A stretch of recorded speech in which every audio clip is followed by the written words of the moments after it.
O nosso programa tá de volta. Nossa, quanto tempo não ouço essa música. Gostei. Que saudades. Muito boa. Nosso programa tá de volta. Daqui a pouquinho eu vou já divulgar um dos ganhadores da nossa promoção de sexta-feira passada do Dia dos Pais. Mas agora a gente vai falar sobre crise. Só que dessa vez é a crise do mercado imobiliário, lógico, totalmente envolvida com a nossa crise da economia no país. Com o doutor Rodrigo Carpati, que é especialista em direito imobiliário. Tudo bem, doutor? Tudo bom. Prazer recebê-lo aqui, viu? Prazer é meu. Doutor, primeira pergunta é... De fato, eu vou começar por aí. De fato, o valor dos imóveis caiu? Isso é especulação? O que a gente pode perceber nesse momento? Caiu sim. Hoje a gente percebe que o estoque imobiliário tem aumentado. É fácil constatar, é só abrir o caderno de imóveis no fim de semana e você vê a quantidade de anúncios que sumiu. As construtoras estão abarrotadas de imóveis, você tem cada vez mais placas de vendas na rua, então, independente dos índices, basta observar o mercado, andar na rua, que você já vê o que está acontecendo. A gente tem uma queda não especulativa, existe aquela queda, o índice FIPE daquela queda real, que é o crescimento, houve crescimento, só que abaixo da inflação, então a média diz que cresceu 4,45%, não cresceu 4,45%, e o Cresce diz que houve uma redução em torno de 8,75% no preço das vendas. Então, se você estiver no mercado, você repara realmente que existe sim um momento difícil. Bom, a pergunta que não quer calar, a gente vai entrar nesse assunto, na crise que os Estados Unidos passou por conta das questões, a crise teve todo o envolvimento com a falta de pagamento das hipotecas, das pessoas que tinham financiamento de casa.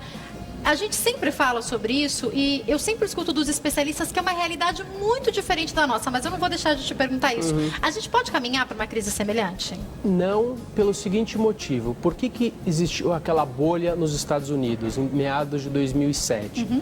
Porque os recursos todos dos bancos, 85% do recurso do banco está voltado para o financiamento imobiliário. No Brasil, a gente tem um percentual de 5%. O que acontece? A bolha ela é mais ou menos uma situação especulativa. Então, a pessoa pega um dinheiro baixo ou reinveste aquele dinheiro e o mesmo dinheiro que ela usou no financiamento, ele duplica. Ela usa por uma outra situação, pelo refinanciamento. Então, são dois valores garantidos pela mesma situação. Então, no Brasil, a gente tem um percentual muito pequeno, apesar de já existir um crescimento no financiamento. Essa última década foi uma década onde se abriu muito financiamento, mas mesmo assim é muito pouco representativo perto do que os bancos emprestam. Apesar da crise econômica que a gente vive, hoje eu estava conversando com o Tom, que trabalha aqui com a gente, ele estava me falando que no Nordeste, algumas pessoas que ele conhece não estão enfrentando grande dificuldade, como no Sudeste, por exemplo, apesar da crise econômica estar atingindo vários locais do Brasil. Quem está com dinheiro deve comprar imóvel agora? Com certeza, é um momento para quem está com dinheiro no bolso. Se você precisar financiar, não. Mas se você tiver o dinheiro no bolso, tem muitos proprietários que não conseguem se desfazer dos bens, não conseguem. As pessoas normalmente precisam vender um bem para adquirir outro. E como elas não conseguem se desfazer do bem, esse bem fica encalhado. Então, aquele que quer realmente vender precisa baixar o preço. Aquele que tem dinheiro à vista virou um artigo de luxo, virou uma pessoa que consegue situações interessantes e fazer um bom negócio. Eu pago à vista, eu pago menos. Essa geralmente é a lógica, né? Com certeza. Agora, outra coisa interessante, doutor, eu queria que você explicasse para nós. Essa situação econômica, qual que é a relação dela com o mercado imobiliário? A gente estava até falando aqui fora do ar, um pouquinho a respeito das questões dos postos de trabalho e tudo mais. Explica isso para a gente. Então, é diretamente ligado, porque você tem o que move o financiamento, o que move a compra do imóvel? Ou o financiamento bancário, o mercado está ruim, mudar as políticas do financiamento, ou o dinheiro no bolso. As pessoas estão com poder aquisitivo cada vez menor, então a compra, aquela situação onde você tinha uma economia girando, também o mercado imobiliário gira conforme a economia. Abrem novas empresas, precisam de locais para estabelecer essas empresas. Dizem que existe uma bolha no mercado relacionado ao mercado comercial, em função do excesso de imóveis que existem. E realmente você vê a área comercial abarrotada de imóveis. Então isso está diretamente ligado no momento econômico do país e reflete o comprador. Então é muito difícil alguém ter um valor de imóvel, né? De imóvel à vista. Então você precisa de um financiamento. Só que até alguns meses atrás, pelo sistema financeiro de habitação, você precisava de 20% para dar entrada nesse bem. Hoje você precisa de 50%. Então, eu quero financiar o imóvel de 1 milhão, eu preciso ter 500 mil do bolso. Diferente de eu conseguir juntar 200 mil reais para financiar o imóvel de 1 milhão e pagar o restante com o meu giro. Ai, se a gente voltasse alguns anos, quando a gente imaginaria que ia falar de imóveis de 1 milhão? A gente está falando de uma base. Eu queria que você falasse um pouco para a gente, um pouquinho sobre a variação do metro quadrado. Então, o metro quadrado, ele tem caído. O valor ainda é pequeno, mas tem caído. E esse foi um dos grandes motivos que se especulou novamente numa bolha, porque a gente chegou em metros quadrados aqui em São Paulo, no Rio de Janeiro, 20, 25 mil reais o metro quadrado. Isso é muito irreal. Porém, ele tem caído gradativamente, não existe uma queda... Você falou, é irreal. A minha família, a família do meu marido da Zona Leste, então como a gente cresceu lá, procuramos perto da onde os nossos pais têm casa. Anália Franco, Moca, vocês não estão entendendo o valor do metro quadrado lá. Quando a gente fala de 1 milhão, antigamente parecia que era uma mansão. Não, hoje um apartamento confortável já está variando nesse valor, né? Você não encontra um apartamento, eu estou no mercado imobiliário há 20 anos. Você comprava um apartamento de 2 dormitórios, em Pinheiros, nos Jardins, com 100 mil reais. Hoje, o mesmo apartamento, você paga no mínimo 750, 800, um apartamento de 50 metros. Então, ficou irreal, ficou muito irreal. 50 metros, hein? Porque aí a gente está falando dos Jardins, que é mais caro ainda, né? Mas o mercado estava propício, o país estava crescendo. Estava tudo bem, né? Existia uma Copa do Mundo futura, uma Olimpíada, o mercado era propício, as pessoas, as empresas internacionais estavam aqui. E quem comprou imóvel na planta ganhou muito dinheiro. Anualmente, a pessoa conseguiu, em média, 20% sobre o valor investido. Imagina quem tinha aquele imóvel de 100 mil que vendeu por 600, por exemplo, né? Ocorreu. Eu consegui comprar alguns e consegui fazer bons investimentos e consegui também indicar para clientes. Hoje, é justamente o contrário. Esses imóveis, esses investidores sumiram. Por isso que você tem tantos imóveis vagos, porque não vale mais a pena investir. Qual é o princípio do investidor? Ele compra barato e vende daqui a alguns anos, daqui a 2, 3 anos, e obtém o lucro em função disso. Só que para esse investidor, esses imóveis estão ficando vazios, então não vale a pena que ele continue investindo.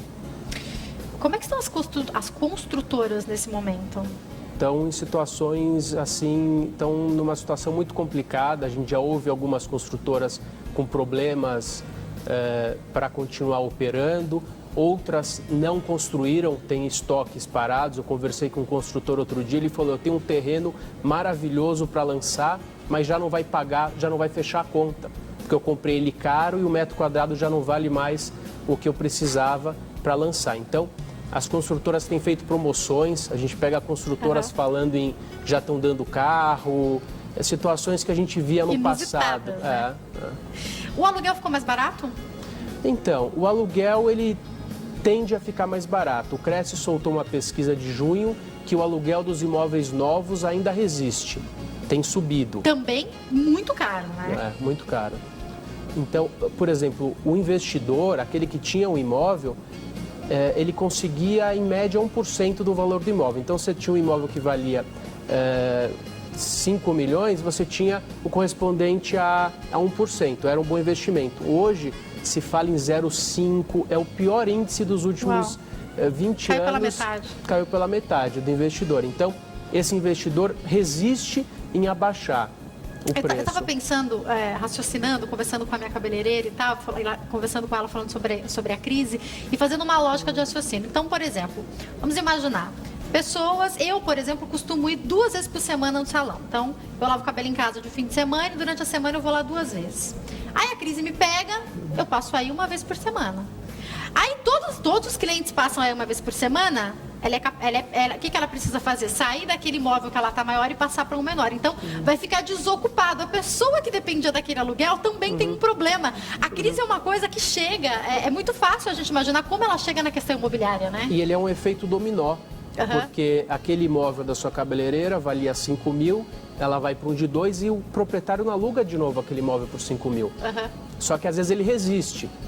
Ele não quer abaixar o aluguel, só que ele é obrigado a cair com o preço. Se aquela é a renda dele, por exemplo, vamos imaginar um aposentado, né? Alguém que precisa daquele valor.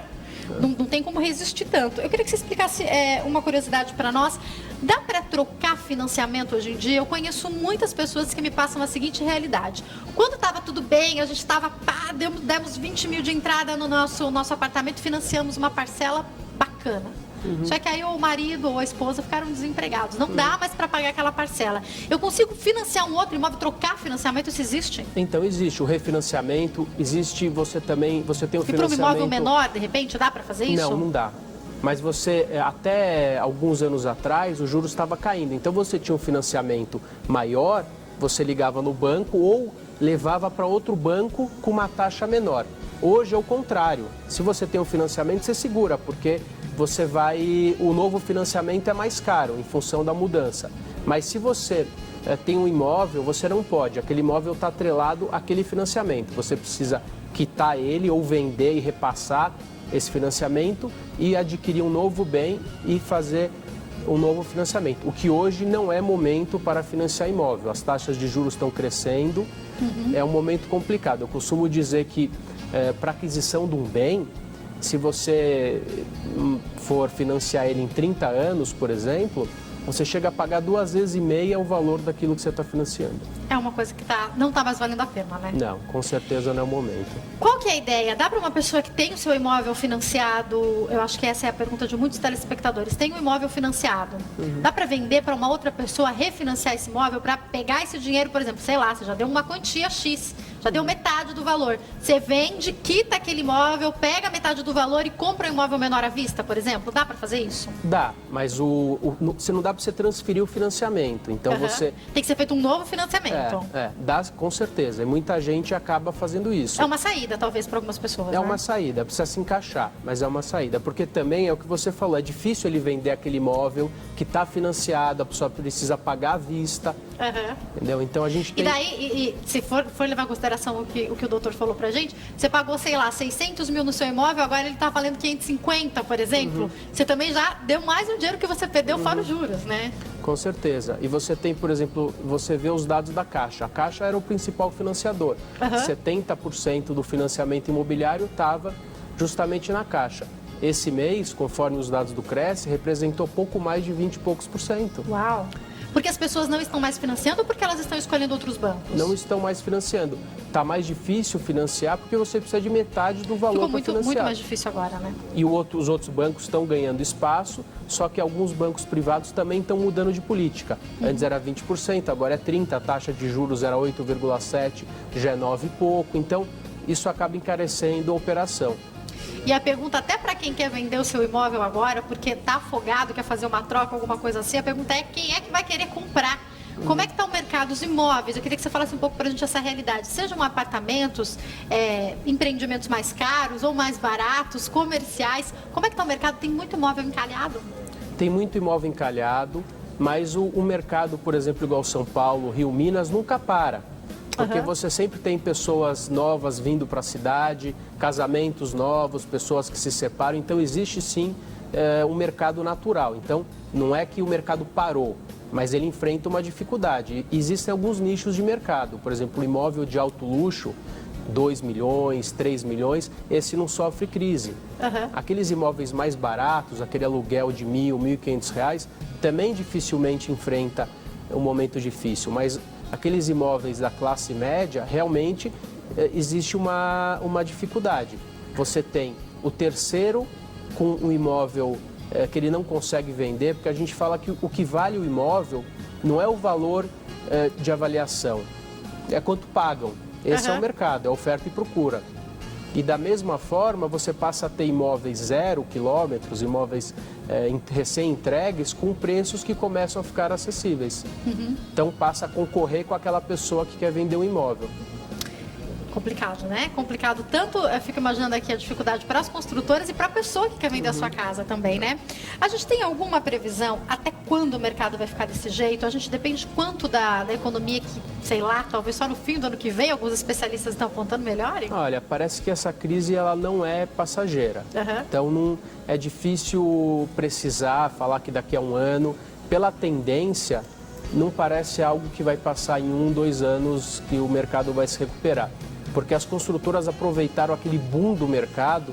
Se você pensar no estado de São Paulo, tem quase 40 mil imóveis vagos. Uau! Fora os imóveis em estoque para construção, fora aquelas famílias que têm 2 imóveis e querem negociar. Então, para acomodar toda essa situação, em função de uma crise que veio realmente pesada, você tem todos os setores estão sentindo e diretamente reflete no mercado imobiliário, não tem como fugir disso. Quem tem dinheiro vai guardando, que daqui a pouco vai ficar melhor para quem tem dinheiro, né? Com certeza, vai ser. Doutor, para a gente caminhar para o final do bate-papo, eu queria que você explicasse para quem vai adquirir agora o seu imóvel. Vamos imaginar, você falou uma realidade de algumas amigas minhas que vão se casar, estão decidindo agora se vão comprar o seu imóvel ou se vão alugar por um tempo, porque teriam que financiar. Qual que é a melhor opção? Então, se você vai comprar, se você tem o dinheiro, vale a pena comprar. Se você está numa situação ou alugo ou financio, com certeza aluguel. Porque o aluguel é aquele valor, você sabe quanto vai pagar. O financiamento tende a ser, nesse momento, uma bola de neve. Você vai entrar no endividamento, que pode ser que ele fique difícil. A gente tem esses imóveis, por exemplo, recém-entregues, tem muita gente devolvendo porque não consegue arcar com o financiamento. Quando a pessoa devolve, ela consegue alguma coisa de volta do que ela investiu? Então, legalmente, a construtora pode reter até 25% do valor que foi pago a título administrativo, pela administração daquela situação.